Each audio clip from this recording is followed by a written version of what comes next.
This call is now being recorded. Akunnya sendiri.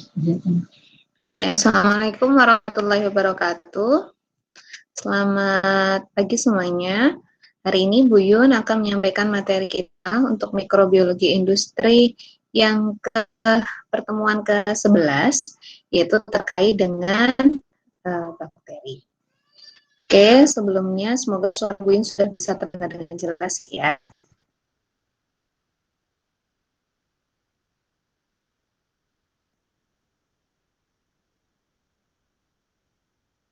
Presenting.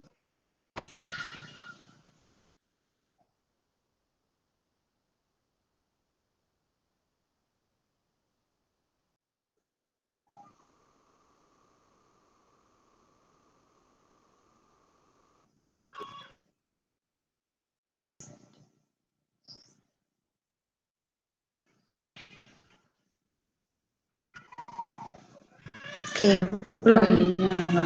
belum terlihat ya.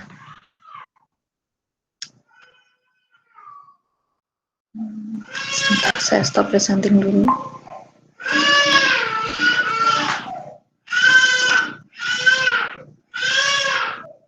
Oke, apakah sudah terlihat ini ya?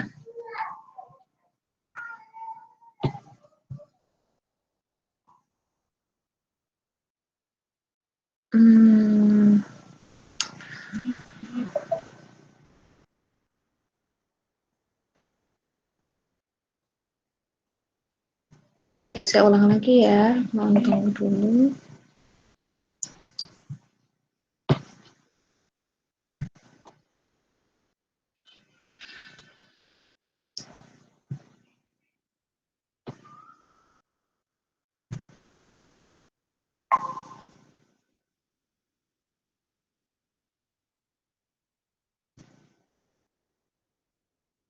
Oke, sudah terlihat ya. Baiklah, Bu Yunita akan mulai untuk menjelaskan pertemuan ke-11 kita hari ini, yaitu yang terkait dengan bakteri. Oke, jadi setelah minggu lalu kita sudah belajar terkait dengan protozoa, golongan amoeba dan kawan-kawan, dan begitu pula dengan ganggang yang juga kita sempat gunakan di mikrobiologi industri. Kemarin saya tunjukkan contohnya adalah yang single cell protein spirulina. Hari ini kita akan bahas bakteri. Bakteri ini sebenarnya termasuk kelompok yang sangat banyak sekali pemanfaatannya. Terbukti salah satunya waktu kemarin kalian presentasi, banyak sekali yang menunjukkan bahwa mikroorganisme yang dipakainya adalah dalam kelompok bakteri. Nah, bakteri itu seperti yang sudah kemarin juga kita sudah bahas, dia adalah kelompoknya prokaryotik, dia tidak punya selaput membran sel. Selaput membran inti, kemudian juga tidak punya organel-organel seperti halnya eukariotik. Nah, mikroba dalam hal ini adalah bakteri. Bakteri ini di sini umumnya kita membedakannya berdasarkan pada morfologinya, atau dalam hal ini adalah bentuknya bakterinya. Jadi yang pertama, bakteri yang berbentuk bulat atau kokus, biasanya namanya dimulai dengan nama kokus, Streptococcus gitu biasanya kokus itu. Kemudian bentuk batang atau bisa kita kenal dengan nama Bacillus, ini yang kelompoknya Bacillus. Kalau ini kokus, kelompoknya Streptococcus. Kalau Bacillus ini yang paling sering kita kenal adalah Streptobacillus, kemudian Bacillus bulgaricus, Lactobacillus. Nah, itu semua dari bentuk basil. Kemudian bentuknya spiral. Bentuk spiral ini salah satunya yang kita kenal itu adalah kelompoknya Vibrio ini dan kelompok-kelompok lainnya gitu. Nah, bakteri tergolong kecil 0,1 sampai 0,3 mikrometer sampai ada yang agak besar yaitu ukuran 5 mikrometer. Hidupnya bisa sendiri kasihan banget ya. Hidupnya bisa sendiri tunggal ataupun kelompoknya berpasangan, bentuk kayak seperti ini ya, dua-dua gitu. Ya, gini ataupun bergelombol seperti halnya ini kita kenal ada Staphylococcus seperti anggur. Nah, ini sebenarnya juga sudah sempat, kalau nggak salah sempat saya bahas ya, terkait struktur sel dari prokariotik. Di mana di sini struktur bakteri itu kita bagi ada beberapa bagian. Yang pertama adalah alat geraknya. Di sini ada dua jenis alat gerak yang ada di bakteri. Ada flagella dan juga ya. Flagella ini dia biasanya tunggal, panjang, satu gitu, digunakan untuk pergerakan. Dia merupakan protein. Adapun yang kedua adalah pili. Pili ini kalau flagella untuk pergerakan, ini lebih digunakan untuk saluran konjugasi atau adhesi sel. Jadi lebih kepada tadi mentransfer material genetik untuk misalnya proses perkembangbiakan. Biasanya pilih itu seperti itu. Kemudian kalau pada bakteri ya di sini umumnya punya pelindung yang disebut dengan kapsul. Jadi selain dia punya membran sel, nanti kita bahas di sini membran plasma, dia punya dinding sel, dia punya lagi biasanya kapsul atau komponen ekstraseluler. Jadi bakteri ini dalamnya itu cuma satu, campur semua ya, ribosom ya, material genetik, tapi luarnya dia punya pelindung yang sangat banyak. Untuk kapsul atau komponen ekstraselulernya ini, dia fungsinya untuk melindungi reseptor 5, kemudian juga untuk pengerekatan sel, adhesi sel, di mana bahan yang digunakan dalam penyusunan kapsul ini adalah polisakarida atau polipeptida. Jadi kadang bisa berupa kayak lendir ataupun komponen lain. Kemudian selain kapsul, perlindungan lainnya adalah berupa dinding sel. Nah, dinding sel ini ada jenis gram positif dan gram negatif. Nanti akan dibahas di sini ya. Kalau gram positif biasanya berwarna positif, berwarna merah. Kalau gram negatif, kebalik ya saya. Positif berwarna biru, negatif berwarna merah. Kemudian fungsi keduanya sebenarnya lebih kepada pelindung. Ada yang berupa reseptor FAG, itu jadi kayak membaca lingkungan sekitar. Kemudian untuk komposisinya pada bakteri gram positif itu tebal, peptidoglikannya sangat banyak, tebal ya, dan mengandung asam taikoat. Tapi kalau bakteri gram negatif itu peptidoglikannya kecil, malah banyak komponen lipid dan liposakarida serta protein. Nah, adapun pada membran plasma, struktur lainnya dari bakteri ini adalah membran plasma. Dia berfungsi untuk permeabilitas, artinya mengatur keluar masuknya zat di dalam bakteri, juga untuk terkait biosintesis. Biosintesis ini lebih tepatnya adalah fungsinya dari mesosom. Nah, kalau sel eukariotik, dia punya yang namanya mitokondria yang akan menciptakan energi dari dari makanan atau tadi mengubah pangan yang oleh mitokondria.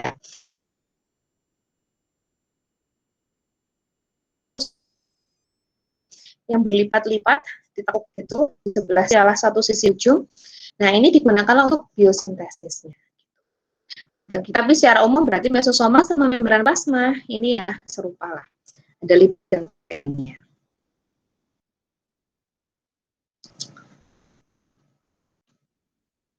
Oke, sebentar ya. Saya akan coba pindah.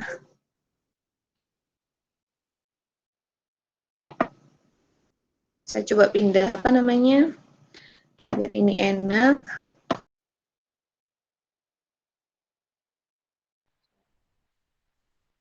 Oke, saya akan pakai suara yang di sini saja, yang di gadget.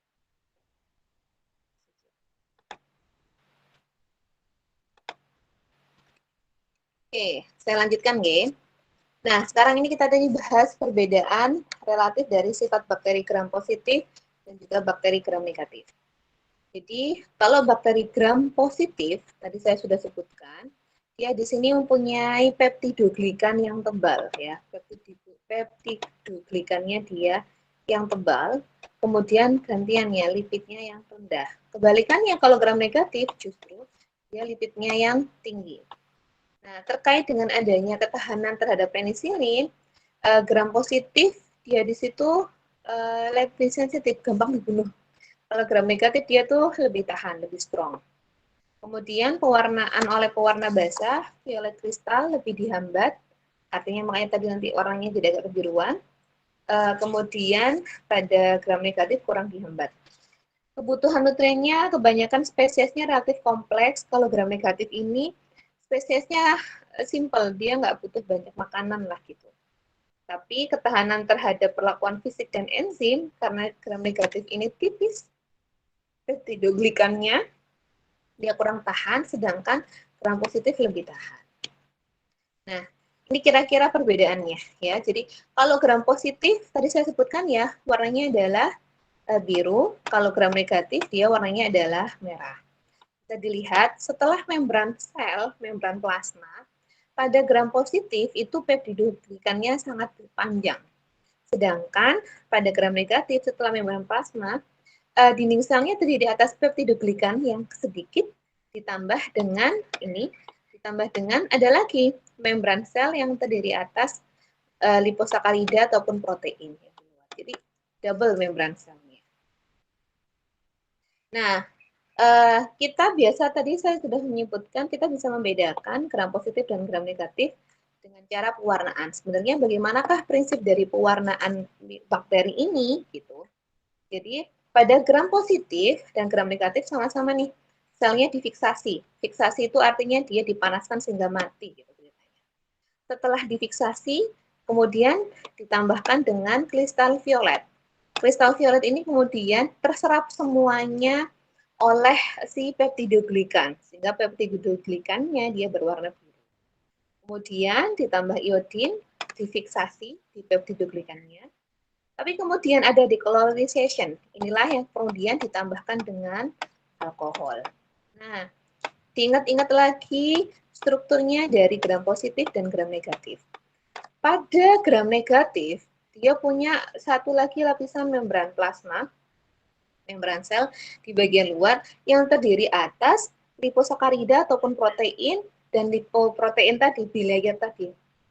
Nah, adanya alkohol ini kemudian akhirnya mencuci warna yang sudah terserap tadi sehingga yang di bagian membran selnya, membran plasma yang di luarnya, di bagian gram negatif, dia jadi jernih lagi.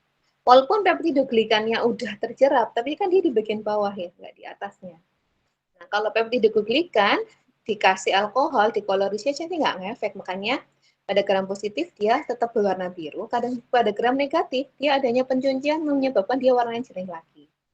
Nah, ketika dia jernih lagi, kemudian ditambahkan pewarna safranin, ini dia memang pewarna merah. Karena pada gram positif, dia warnanya sudah keisi dengan peptidoglikan yang berwarna biru, dia nggak akan ngefek lagi warna merah ini. Ketika tambah warna merah, tetap jadi biru. Tapi pada gram negatif, karena dia tadi kosong posisinya, maka ketika ditambahkan safranin, maka dia akhirnya menyeraplah warna merah. Sehingga secara fisik kita bisa membedakan mana gram positif dan negatif dari pewarnaan. Gram positif biru, gram negatif warna merah. Nah, ini sekarang kalau kita membahas terkait bakteri, kita akan bahas terkait kapsulnya itu tadi. Yang tadi saya sebutkan di atas, dia adalah pelindung di luar dinding sel yang terdiri atas peptidoglikan tadi. Kapsul ini kayak lendir gitu. Nah, jadi kapsul ini adalah satu upaya untuk mempertahankan kondisi di mana dia di sini sangat dipengaruhi oleh lingkungan pastinya dan mediumnya, medium pertumbuhan si mikroba ini di mana. Biasanya medianya itu media pembentukan kapsul ini mukoid, mukous gitu, atau kalau kita dalam pangan bisa sebutnya lendir, minyak gitu. Nah, kapsulnya itu sendiri kalau kita cari sebenarnya dia isinya apa nih gitu ya. Isinya adalah polisakarida, polipeptida atau kompleks polisakarida dan protein. Jadi bisa dilihat nih di sini. Ini adalah contoh gram positif yang memiliki kapsul, begitu pula gram negatif. Jadi oke, ini sitoplasma yang warna biru. Semoga terlihat ya. Kemudian, sebentar saya agak besarkan. Sitoplasma ini yang berwarna biru, biru kecil, agak keunguan inilah yang kemudian peptidoglikannya tadi. Kemudian yang luar ini adalah kapsulnya dia. Pada gram negatif juga bisa punya kapsul ya. Jadi di sini dia ada membran, kemudian di sini ada peptidoglikan yang tipis, di sini ada membran lagi, baru di sini ada kapsulnya. Oke, ya untuk polisakarida sendiri yang penyusun kapsul tadi bisa berupa dextran, levan ataupun selulosa. Di mana fungsi kapsulnya ini adalah kan pertahanan double ya, untuk ketahanan bakteri terhadap panas kimia, bahkan terkait pembentukan fagosit atau kemampuan bakteri untuk makan fagositosis, makan kelompok-kelompok lain.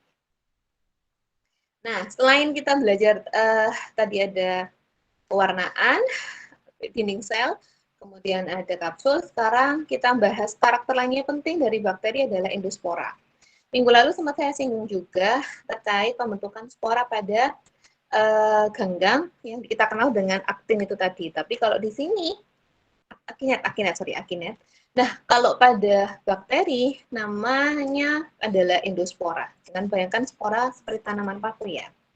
Nah, endospora ini umumnya dibentuk pada masa akhir logaritmik atau masuk masa fase statis. Ingat kembali ya, kurva pertumbuhan mikroba, fase lag awal pertumbuhan, log pertumbuhan yang naik, kemudian stasioner.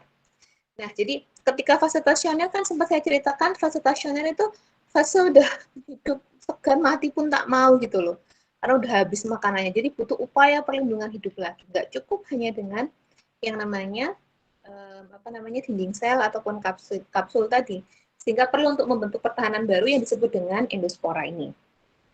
Nah, sekarang nanti kita bahas terkait ciri-ciri endospora bakteri. Sebenarnya siapa sih bakteri yang bisa membentuk endospora ini?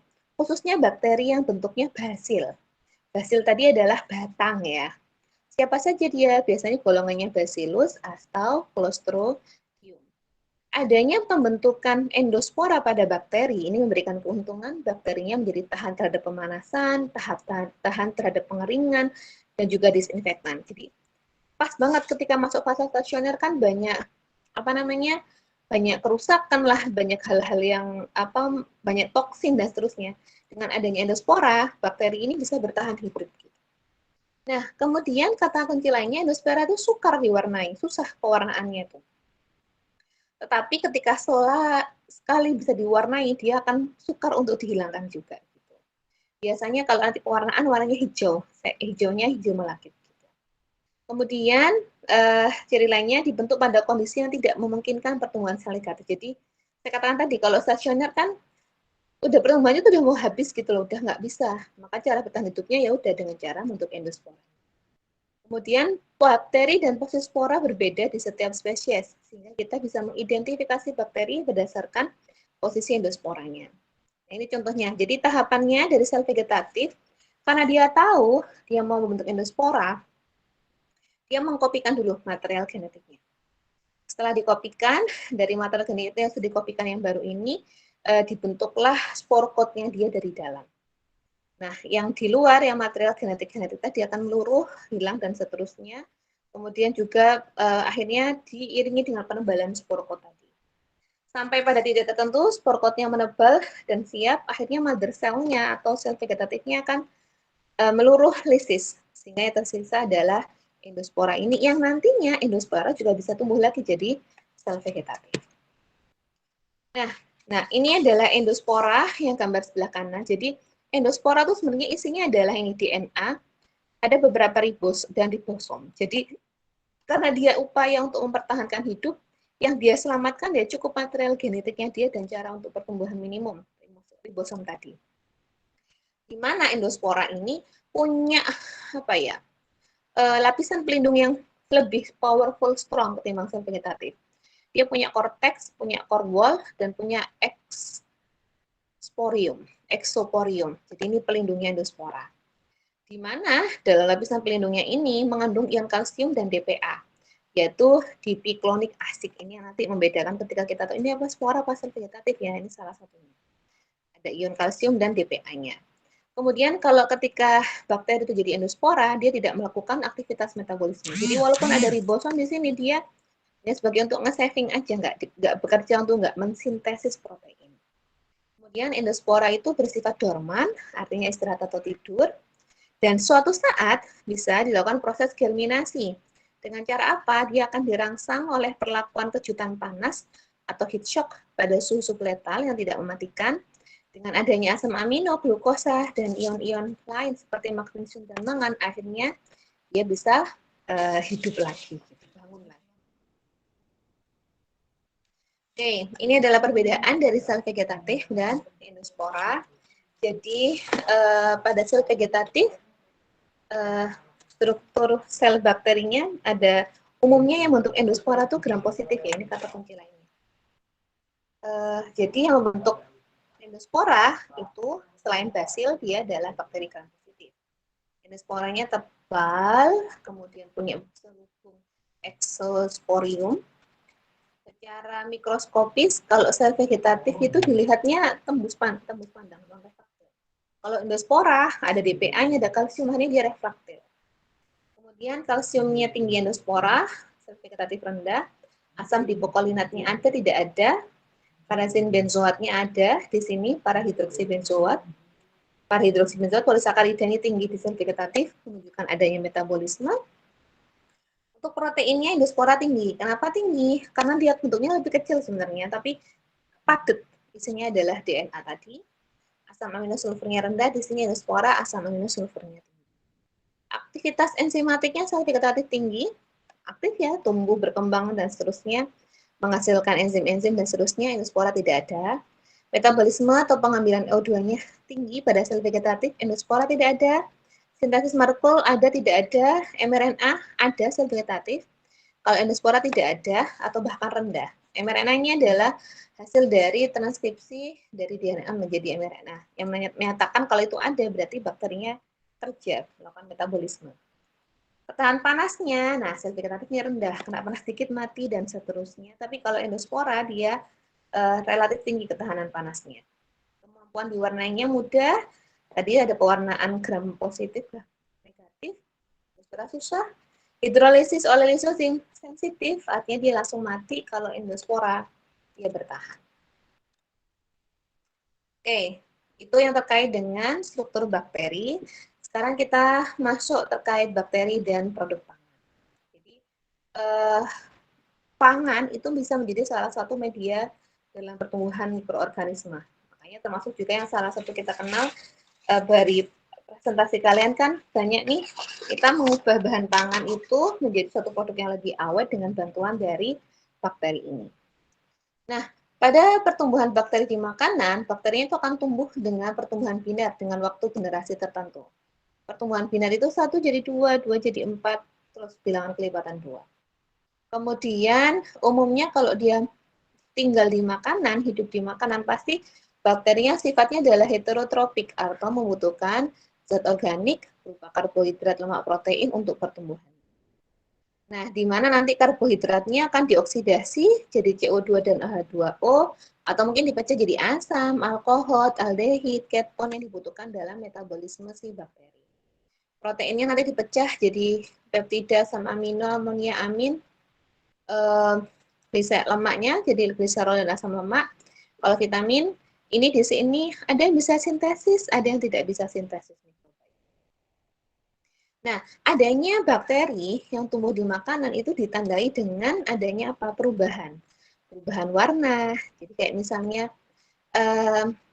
apa namanya?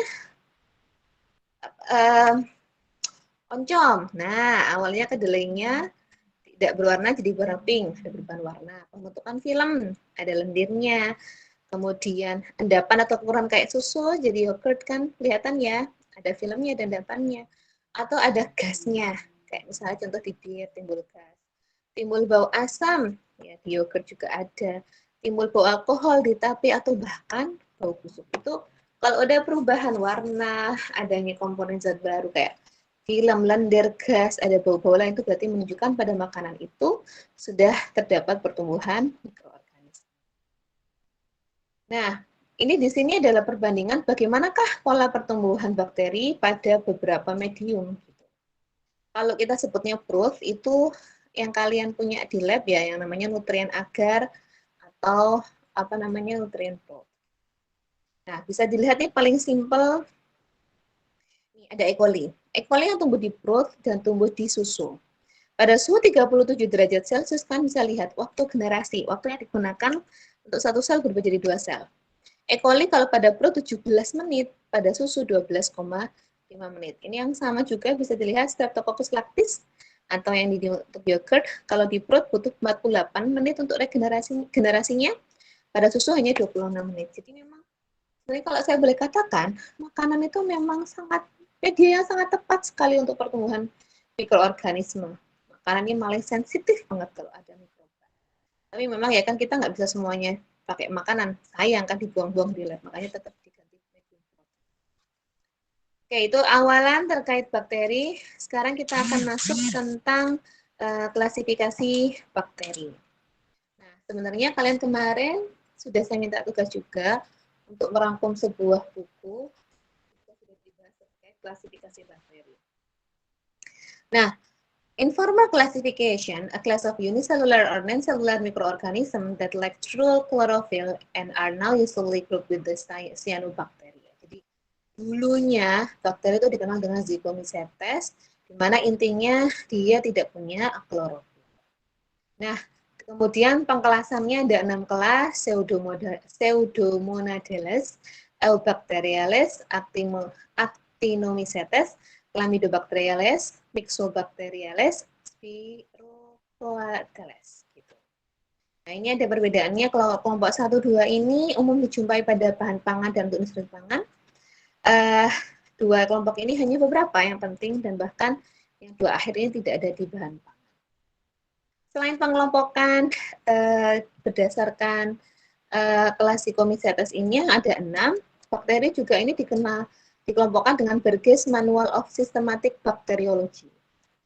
Yang di buku kalian yang sempat saya share itu, dia menyebutkan 18 filum grup, sekarang sudah berkembang menjadi 19 grup. Ini kalau dilihat, bisa kalian di sini bulatan-bulatannya, ada filum Chloroplexi, kemudian ada Archaea, filum Cyanobacteriae, filum Protobacteriae, dan beberapa kelompok-kelompok kecil lain. Pak Burgess ini memang sangat sangat concern di dunia bakteriologi. Maksud beliau memang sangat ahli dalam mengklasifikasikan bakteri ini. Makanya di sini pakainya Burgess Manual of Systematic Bacteriology. Nah, di sini yang akan kita bahas di kuliah ini tidak semuanya. Kenapa? Memang tadi saya sebutkan 6 aja ada yang ada di pangan, ada yang tidak. Ada yang penting, ada yang tidak. Nah, di sini kita akan bahas hanya 8 kelompok, di mana 8 kelompok ini memang banyak dijumpai di bahan pangan.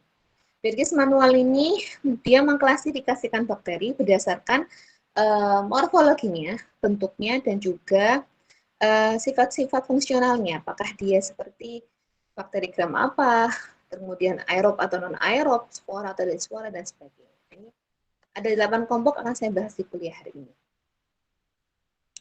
Makanya kemarin yang bakteri ini saya bikin rekaman aja. Kenapa? Karena kalau dijelaskan live akan panjang. Yang pertama adalah bakteri Bacilli atau Koki gram negatif, ya, yang mana sifatnya adalah aerobik. Jadi kalau aerobik, kata kuncinya adalah hidupnya di permukaan, tumbuh cepat kepada makanan, kemudian dia sifatnya adalah mengoksidasi gula, kecuali gluconobacter dan acetobacter, bahkan bisa mengoksidasi etanol menjadi, presentasi saya lepas ya.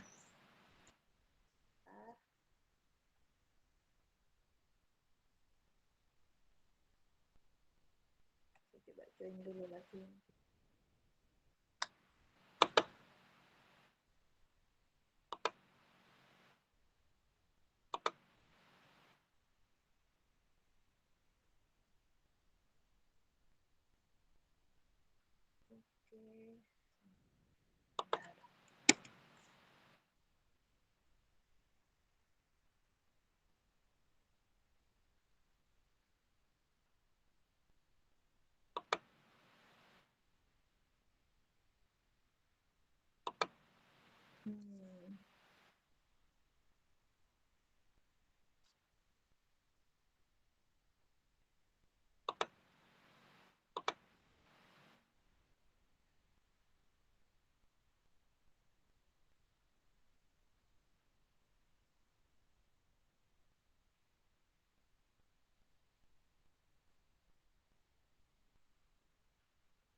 Untung setidaknya Bu Yun join yang di apa namanya, yang voice-nya ini yang di HP ya.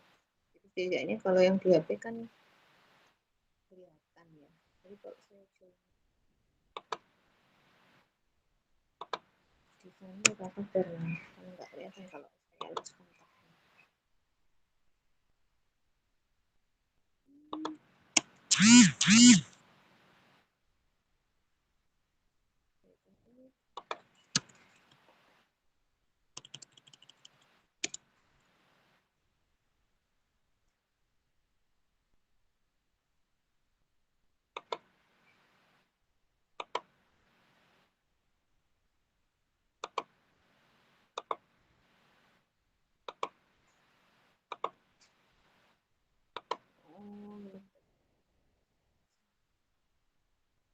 Oke, sebentar ya.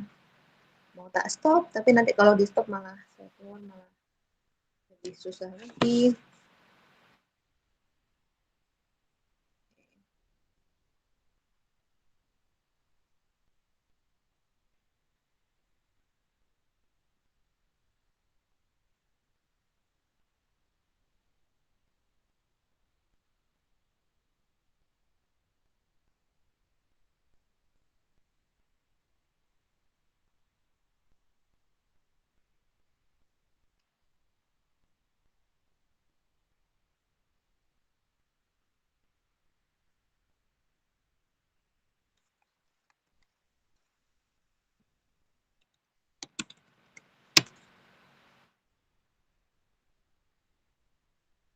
Oke, akhirnya sudah tersambung lagi. Yang mau tunggu dulu. Join di Google Meet-nya. Nah, ini kita akan melanjutkan kuliah kita. Oke.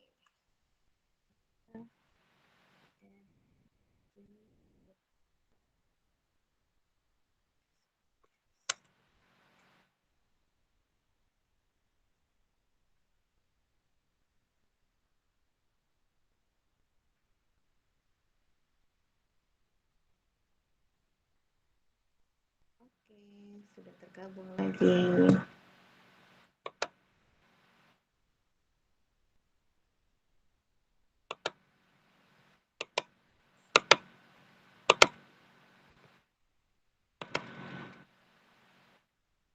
Oke, akan saya lanjutkan penjelasannya.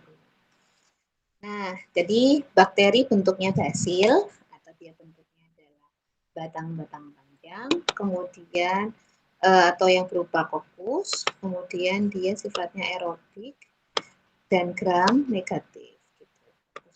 Gram negatif berarti dia berwarna merah. Nah, kayak gini gambarnya. Jadi dia mengoksidasi gula, kecuali kelompoknya gluconobacter atau acetobacter, bahkan tadi ya bisa mengoksidasi etanol jadi asam asetat. Dia juga bisa mengoksidasi asam amino, karena asam amino jadi CO2 dan H2O, tapi kadang-kadang juga melepas amonia, NH3 ataupun H2S. Kemudian ingat gram negatif tadi yang saya katakan dia simpel hidupnya, hidup pada media sederhana. Amonia, karbohidrat dan asetat bisa digunakan sebagai sumber karbon. Suhu optimumnya suhu mesofil 20 sampai 30, bahkan beberapa bisa hidup sampai 0, di bawah 0 derajat. Nah, siapa sih bakteri Basilia dan koki gram negatif aerobik ini? Salah satunya adalah Pseudomonas. Nah, Pseudomonas ini memang salah satu bakteri pembusuk, banyak ada di pangan, nih, menimbulkan kebusukan. Kemudian dia sifatnya motil, dia bergerak dengan flagela polar. Kemudian sumber C, non-karbohidrat, dapat sintesis faktor tubuh dan vitamin, menggantikan sumber nitrogen dan lain. Ini simpelnya hidupnya sederhana. Pembusuk itu kan di mana-mana bisa ya, nggak perlu harus kayak bikin yogurt harus susu, enggak. Dia live everywhere. Beberapa bersifat proteolitik, lipolitik, dan pektinolitik. Proteolitik itu melisiskan, merusak protein, lipo merusak lemak, pektinolitik melisiskan pektin yang pada buah-buahan. Kemudian dia hidup pada kondisi oksigen, aerobik, cepat tumbuh, dan kata kunci ini, dia memproduksi lendir. Dapat tumbuh baik di suhu rendah. Ada pada beberapa kelompok Pseudomonas dia menghasilkan warna. Contohnya Pseudomonas fluorescens, Pseudomonas nigrifolians, Pseudomonas aeruginosa. Makanya kelihatan kan pada beberapa makanan kalau busuk ada warnanya. Nah, kata kunci lainnya sebenarnya dia tidak tahan panas atau keadaan kering. Biasanya makanya salah satu upaya pengawetan pangan biar nggak kena bakteri Pseudomonas ini dikeringkan atau dipanaskan. Oke, kelompok lainnya apa nih? Masih dalam kelompok bakteri yang nomor 1, yaitu Gluconobacter atau Acetobacter. Dia di sini bersifat motil atau non-motil, kebanyakan motil ya. Kemudian bahkan bisa memproduksi asam asetat dari etanol. Contohnya pada Gluconobacter ini sama Acetobacter aceti untuk menghasilkan asam asetat. Jadi yang ini bermanfaat nih. Kemudian bisa digunakan untuk industri bir, tapi agak bermasalah karena menimbulkan lendir. Contohnya Gluconobacter oksidan sama Acetobacter bisa digunakan untuk pembuatan nata de coco. Contohnya ya ini Acetobacter.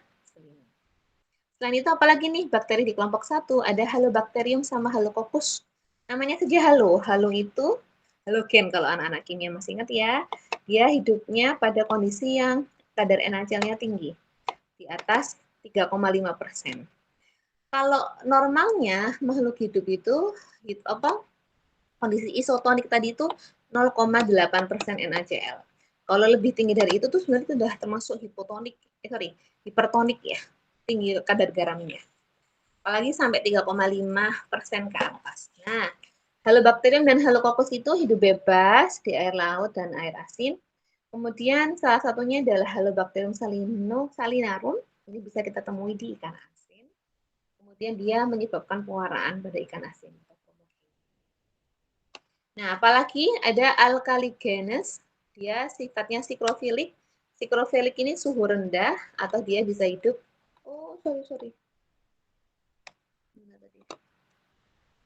Siklofilik, dia suhu rendah bahkan sampai 0 derajat Celcius, siklo dingin. Kemudian dia juga sifatnya proteolitik, memecah asam amino menjadi protepton, amonia, dan reaksi alkali lainnya, menghasilkan pigmen.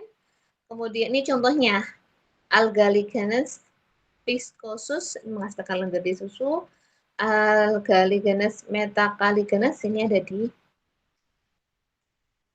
Oke, jadi kelompok 1 ini bakteri basil, koki, gram negatif aerobik. Ada yang bermanfaat, ada juga yang tidak bermanfaat atau bersifat patogen dan pembusuk. Kelompok kedua, bakteri basil, gram negatif, sama-sama gram negatif. Yang membedakan adalah sifatnya anaerob fakultatif. Kalau tadi kan aerobik murni. Ya, jadi anaerob fakultatif tuh boleh hidup di aerob, boleh di anaerobik. Kalau aerobik dia akan oksidasi asam amino, kalau anaerob dia akan sifatnya fermentatif. Rata-rata bakteri gram negatif, tadi gram negatif juga ya. Gram negatif ini atau berwarna merah, dia media tumbuhnya sederhana. Contohnya apa nih di kelompok 2? Ada Enterobacteriaceae. Nah, ini kita kenal sebagai bakteri yang patogen ya. Enterobacteriaceae ini punya flagella, alat gerak, kecuali kelompoknya Shigella. Nama lainnya adalah coliform, di mana dia merupakan indikator sanitasi atau kebersihan pada air. Bakteri yang tergolong coliform ini ada Escherichia, Enterobacter, dan Klebsiella. Enterobacter coli ini hanya ada satu spesies dikenal sebagai coliform fekal, ada di usus atau feses. Kalau ada Enterobacter E. coli di suatu pangan berarti ada kontaminasi dengan feses atau fekal. Berikutnya ada Enterobacter aeruginosa, ini coliform yang non fekal ya, bukan dari usus atau dari feses tapi bisa dari bangkai. Sama-sama juga seperti Entero E. coli, dia menimbulkan lendir di makanan. Lalu ada Klebsiella pneumonia, kalau ini adanya di saluran nafas dan menyebabkan penyakit pneumonia. Selain Enterobacter, kelompok di nomor 2 ini apalagi yang fakultatif anaerob ini ada Salmonella, Shigella, dan Yersinia. Ketiganya kelompok patogen berbahaya. Contohnya ini adalah Salmonella, bisa menyebabkan penyakit tipus, ya, sakit perut, tipi ataupun paratipi. Kemudian Shigella ini menyebabkan penyakit disentri, Shigella dysenteriae, dan juga Yersinia. Dan itu ada apa lagi? Ada Proteus. Proteus ini menyebabkan kebusukan pada telur, daging, dan makanan laut. Kemudian kalau Serratia ini juga di makanan pembusuk warnanya merah, serta Erwinia. Kalau Erwinia ini kebusukannya pada sayuran. Sifatnya pektinolitik, membuat sayuran itu nggak kaku, jadi lunak. Retolitik dan lipolitik. Contohnya busuk air pada wortel. Jadi kelompok 2 ini banyak yang dia ternyata memang tidak merugikan. Lalu ada Vibrianoceae, sesuai namanya bentuknya vibrio, agak kayak bentuk koma gitu. Dia punya alat gerak flagel, sifatnya sama, patogen ya. Biasanya kalau vibrio ini banyak di makanan laut atau yang banyak mengandung garam. Kelompok lainnya apa? Ada Photobacterium dan Lucibacterium ya. Ini ada perwarnaannya. Lalu dua ini ada familia Takmanto, ada Flavobacterium menghasilkan warna pigmen dan Zimomonas mobilis. Ya, di sari buah ditemukannya menyebabkan fermentasi seperti hamir dan lain-lain. Ini juga sempat dibahas kayaknya di buku Zimomonas ini juga salah satu kalau mau dipakai source lain selain bahamir, cuman memang produksinya banyak, ada etanol, CO2 sama letak, jadi harus lebih dikontrol lagi. Oke, yang ketiga, bakteri Bacillus gram negatif sama, tapi kalau ini kata kuncinya adalah murni, anaerob, nggak fakultatif lagi. Contohnya apa? Ada Bacteroides, ini banyaknya di saluran usus, di usus ini sifatnya adalah anaerob. Kemudian Fusobacterium di mulut, dari infeksi mulut ditularkan lewat alat makan dan ciuman. Desulfovibrio, dia mengoksidasi sulfat menjadi sulfida, membentuk virus sulfida berwarna hitam. Intinya poin 3 ini juga bakterinya banyak tidak bermanfaat. Nomor 4, bakteri Bacil dan Kokobacil gram negatif ya. Bacil dan Kokobacil gram negatif. Oke, hanya itu saja kata kuncinya. Berbentuk batang tetapi sangat pendek dan hampir bulat. Nah, jadi Bacil batang, Kokobacil hampir pendek kayak bentuk bulat. Ditemukan di makanan tapi tidak merubah cita rasa. Nah, yang keempat ini just susu.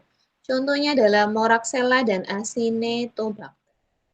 Oke, tidak banyak dibahas memang. Kemudian nomor 5, bakteri Koki, gram positif. Nah, ini berikutnya, ini banyak juga manfaatnya, Coccus gram positif.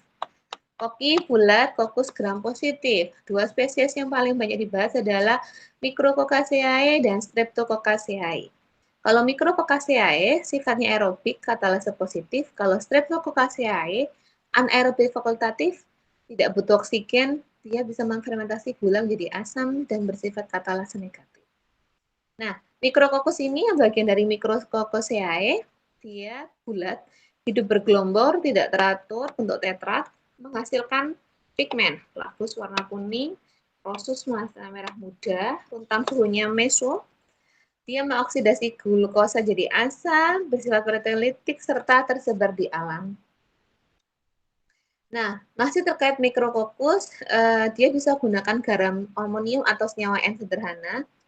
Tadi fermentasi gula jadi asam sudah, kemudian proteolitik asam, protein jadi asam, sangat tahan garam dan nilai AW rendah sehingga bisa hidup di proses daging kuring atau fermentasi garam. Termodurik, dia tahan suhu pasteurisasi, menghasilkan pigmen, serta juga dapat tumbuh di suhu dingin. Jadi Micrococcus ini hidupnya ya ada beberapa yang sifatnya nggak terlalu merusak banget sih, memang ada, tapi memang dia juga tahan suhu pasteurisasi. Kemudian ada dari sampai mana ya? Oke. Staphylococcus bulat bergelombor seperti anggur. Staphylococcus kita kenalnya adalah Staphylococcus aureus. Kalau Staphylococcus aureus ini sifatnya patogen ya. Memproduksi enterotoksin yang tahan panas, koagulan, menggumpalkan plasma, proteolitik, lipolitik, dan beta hemolitik.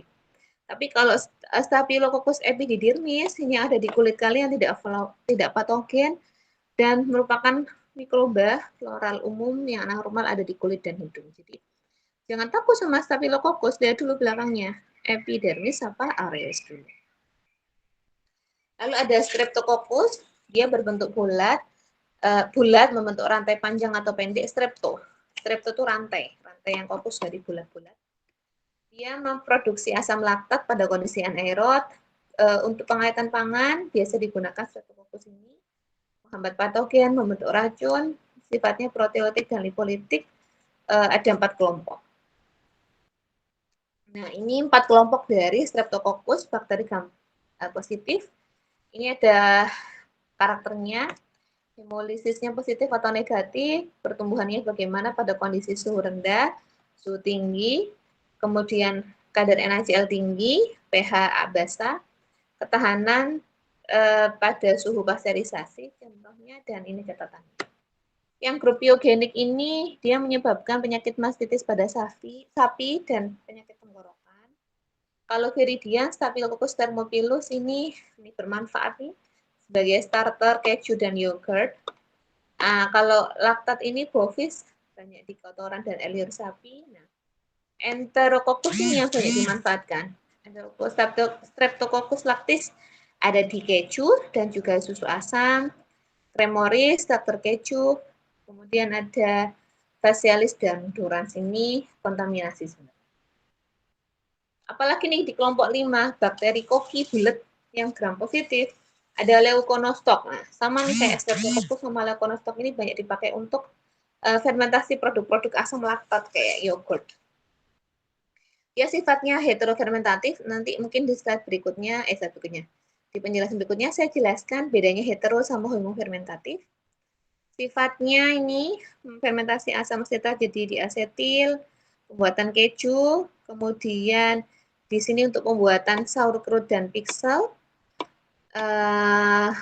tahan gula tinggi, produksi CO2 dan dari gula dalam jumlah tinggi, tetapi juga dapat memproduksi lendir yang berlebihan, tapi lendirnya aman, lendir dextrin.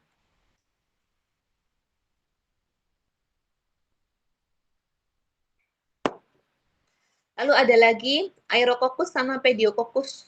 Kalau ini bentuknya tetrat, 4. Pediococcus, ini rata-rata kalau saya sebutnya bakteri nomor 5 nih, bakteri asam laktat ya. Dia sifatnya memproduksi asam laktat baik dia heterofermentatif atau homofermentatif ya. Tumbuh baik juga pada beberapa kondisi garam yang tinggi, suhu pertumbuhannya rata-rata optimum pada mesofil. Contohnya ini ya, Pediococcus cerevisiae. Ini untuk fermentasi daging, tadi saya sebut uratan tadi, tumbuh di pickle atau bahkan juga di bir.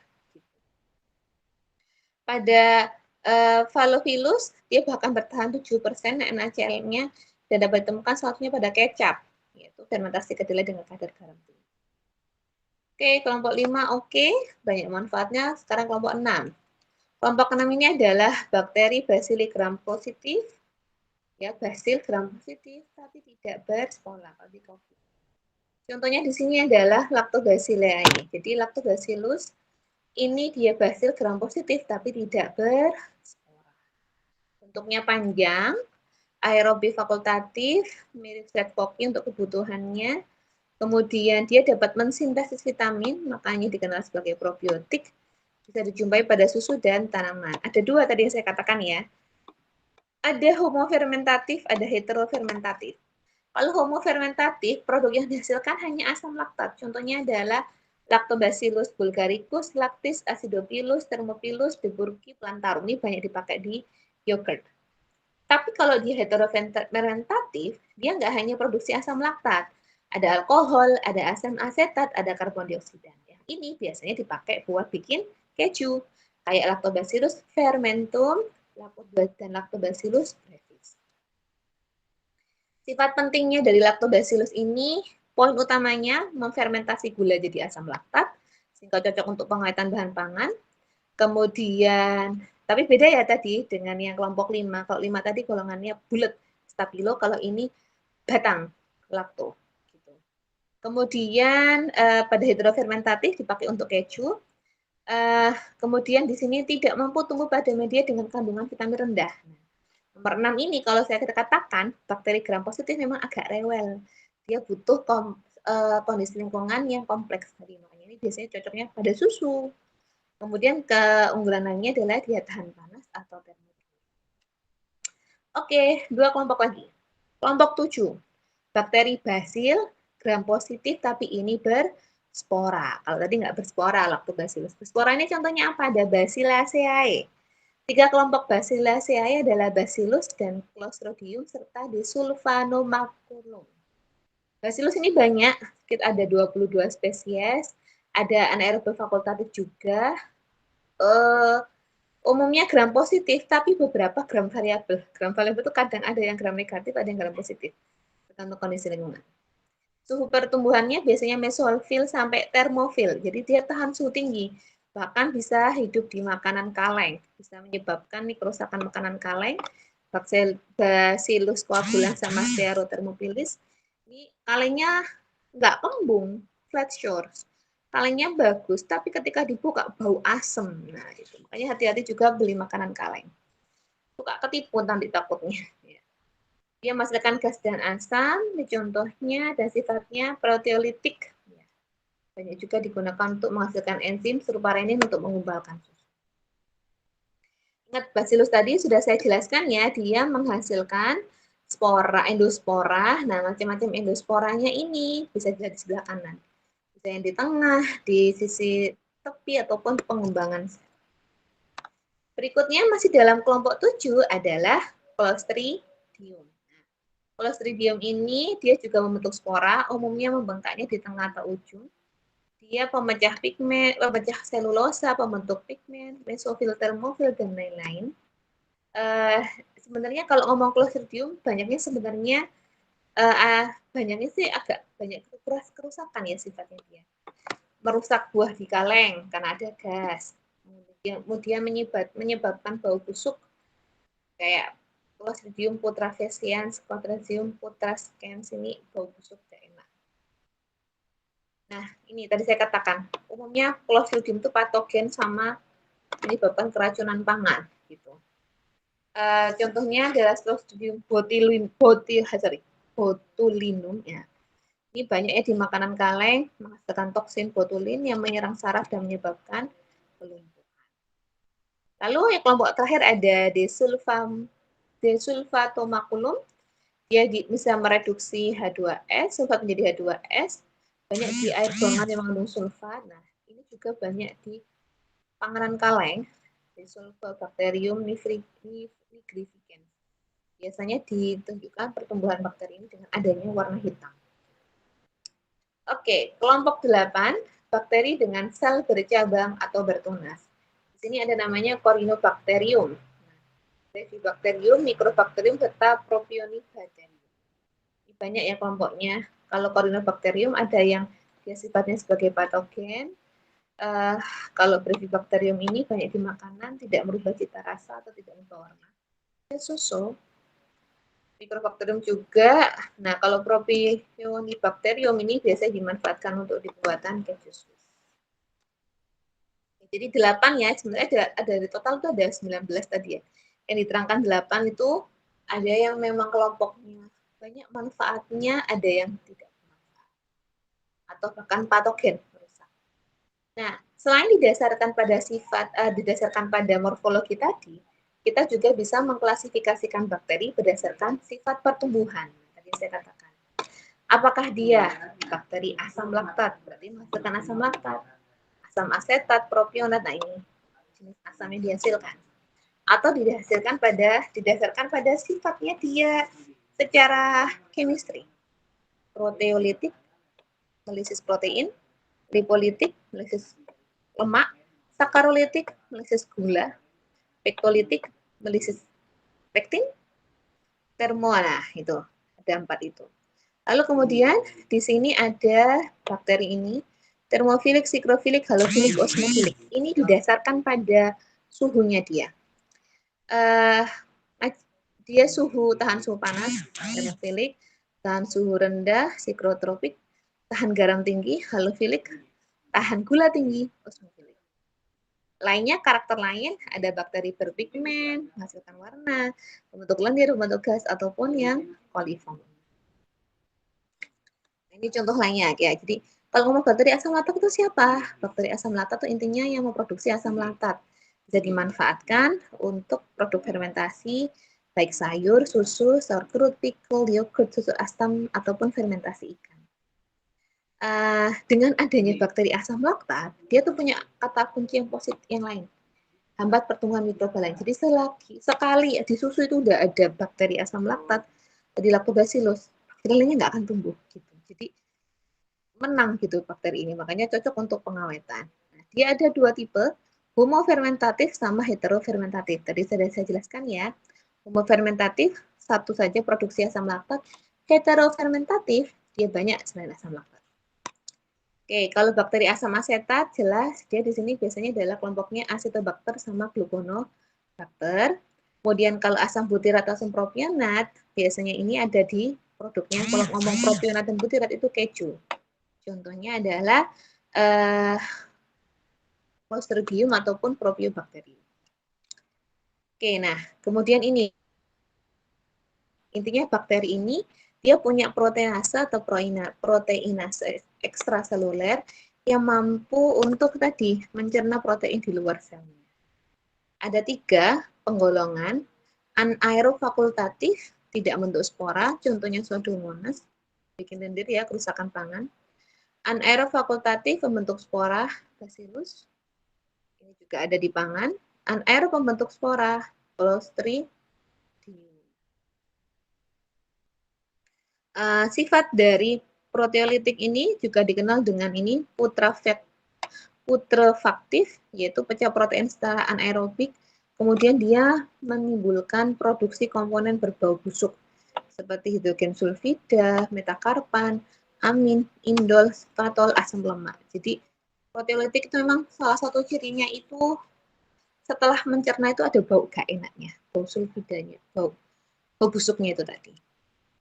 Nah, kalau lipolitik intinya dia mencerna protein, artinya dia punya lipase ekstraseluler. Umumnya bakteri anaerobik dan biasanya kalau udah proteolitik pasti lipolitik. Kemudian ada pektolitik. Nah, kalau pektolitik ini mencerna pektin, biasanya makanya adanya ada di sayur dan buah. Gitu. Ini contohnya adalah Erwinia, Bacillus sama Clostridium. Intinya kalau udah diserang sama bakteri pektolitik, ini buahnya gampang busuk, sayurnya juga gampang busuk. Nah, ini contohnya busuk lunak bakteri disebabkan oleh Erwinia, Pseudomonas, Bacillus. Ini pada paprika, wortel, kalau tengahnya busuk itu berarti ada bakterinya, atau ada Erwinia mungkin ya. Nah, kemudian berikutnya ada bakteri termofilik, ini bakteri yang tahan suhu tinggi, tahan pemanasan, tahan pasteurisasi, bahkan tahan sterilisasi. Nah, ini perlu diperhatikan makanan kaleng.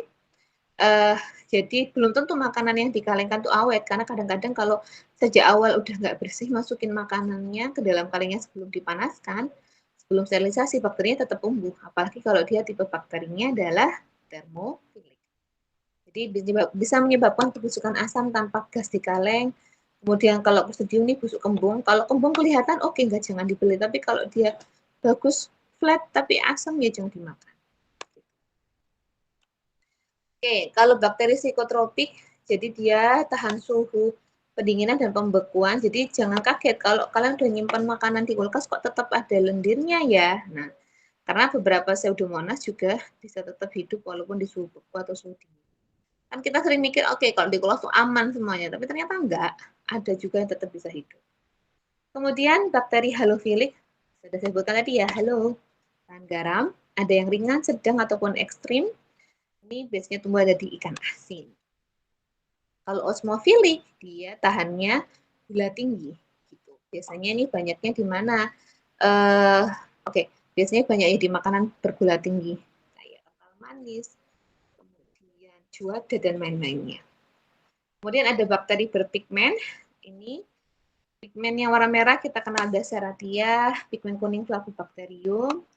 Nah, ada beberapa bakteri juga tidak hanya pigmen, tapi bahkan fosforesensi. Ada kayak perendaran gitu juga. Ini contohnya ya, merah tuh Serratia marcescens, kemudian biru Pseudomonas syncytiae, Brichycoccus Flavobacterium kuning, Chromobacterium lividum, biru kehidupan, dan hitam. Nah, berikutnya ada bakteri pembentuk lendir, tapi ini yang bermanfaat. Kalau tadi Pseudomonas tidak bermanfaat, kalau ini bermanfaat. Contohnya pada natto, Jepang, adalah digunakan Bacillus subtilis. Nah, jadi Bacillus ini kayaknya tadi itu pembentuk spora aja, Bu, nggak bermanfaat. Ada yang bermanfaat. Contohnya ini pada pembuatan natto di Jepang. Kalau pada gula juga dihasilkan leukonostoc yang bisa menghasilkan. Lalu lendir pada buah sayur dan serelia, tapi ini bermanfaat pada cider, sauerkraut, dan pir itu Lactobacillus plantarum dan Lactobacillus. Oke, selain bentuk lendir, ada yang membentuk gas. Nah, ini gas ini biasanya kita manfaatkan pada keju, pada bir gitu ya, pada tuak, tuak. Biasanya pada bakteri pembentuk gas ini, khususnya pada laktat heterofermentatif, jadi nggak ada yang murni menghasilkan gas, tapi biasanya kelompoknya heterofermentatif. Ada produksinya CO2 saja, ini contohnya Leuconostoc, Lactobacillus, Propionibacterium. Ada yang bentuk gasnya hanya CO2 dan H2. Kalau ada H2-nya ini biasanya pada mikroba yang pembusuk kayak E. coli, Enterobacter, Clostridium ataupun Proteus. Nah, kalau ini khusus pengelompokan bakteri dalam kelompok coliform, artinya dia sebagai indikator kebersihan.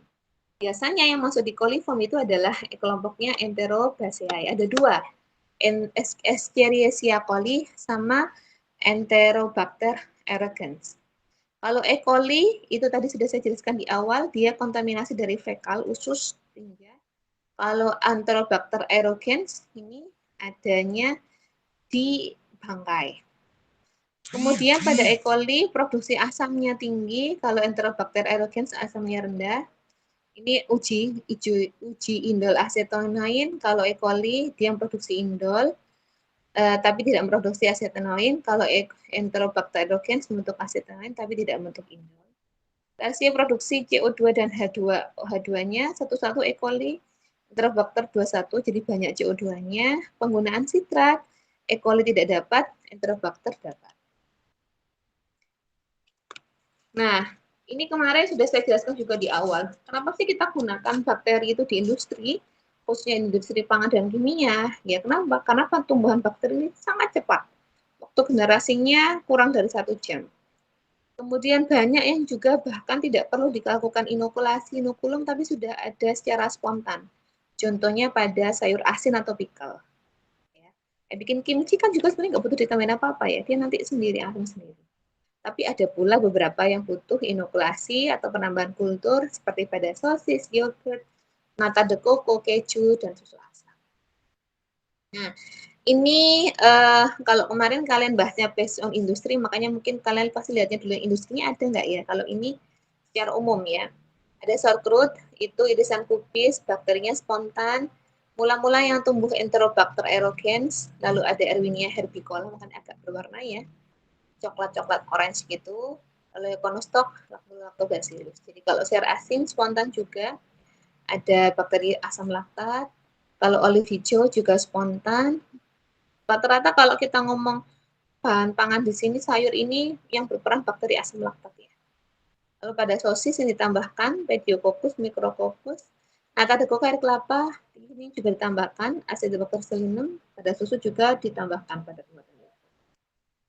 Lalu pada keju, ini sudah ada, pada krim asam, susu Bulgaria, susu acidulus, ini susu asam semua, di Eropa tuh banyak jenisnya, tergantung jenis mikroba yang digunakan. Atau kefir, itu susu domba, susu kambing, pakai Lactobacillus bulgaricus. Kemudian ada keju Swiss, dia pakai Propionibacterium. Nah, kalau yang tadi industri pangan, ini yang di industri kimia. Jadi kalau di industri kimia, bakteri ini dimanfaatkan karena dia menghasilkan produk-produk molekul organik yang bermanfaat. Kayak asetol butanol, ini kan banyak dipakai untuk pelarut. Butadiol, asam 2 ketoglukonat, asam 5 ketoglukonat, ya. Asam laktat, ini contohnya kan asetol butanol untuk pelarut. Butadiol pelarut, asam 2 ketoglukonat untuk intermediate asam diaskobat. Intermediate asam tartarat, asam laktat ini banyak dipakai untuk di makanan, pengawet, tekstil, pencuci pakaian. Untuk menghasilkan enzim dari enzim amilase, pakai bacillus, nanti amilasenya dimanfaatkan untuk industri pati modifikasi, pabrik kertas, dan tekstil, dan bahkan menghasilkan protease dari bakteri, ini Bacillus subtilis juga, untuk nanti dijadikan pengembung daging atau penghilang noda pakaian. Nah, ini contoh bakteri yang memanfaatkannya. Oke, kelompok lainnya lagi ada dextran sebagai stabilizer pangan, Leuconostoc mesenteroides, Sarbosa, atau ascorbat di sini dari Gluconobacter suboxidan. Kobalamin nih, industri kimia kobalamin untuk amenia kobalt ya, suplemen makanan, asam glutamat, Brevibacterium yang menghasilkan untuk BTP. Yang kayak saya sebut merek ya, Sasa Masako itu dia tetes tebunya ditambahkan Brevibacterium sehingga Brevibacteriumnya menghasilkan asam glutamat. Kita manfaat. Kalau ada lisin, ini juga asam amino penting digunakan untuk fortifikasi makanan, dihasilkan dari Micrococcus glutamicus. Ya. Kemudian streptokinase dan streptodornase, ini untuk pengobatan melarutkan gumpalan darah. Oke, sudah selesai materi terkait bakterinya. Cukup banyak ya materinya ya. Nanti ada kuis setelah ini. Semoga bermanfaat. Selamat belajar. Terima kasih. Sampai ketemu di lain kesempatan. Sehat-sehat selalu. Dan kalau ada yang tidak dipahami atau ada yang kecepatan penjelasannya, silakan kalian tanyakan. Mungkin itu dari Bu Yun. Sekian, terima kasih. Assalamualaikum warahmatullahi wabarakatuh.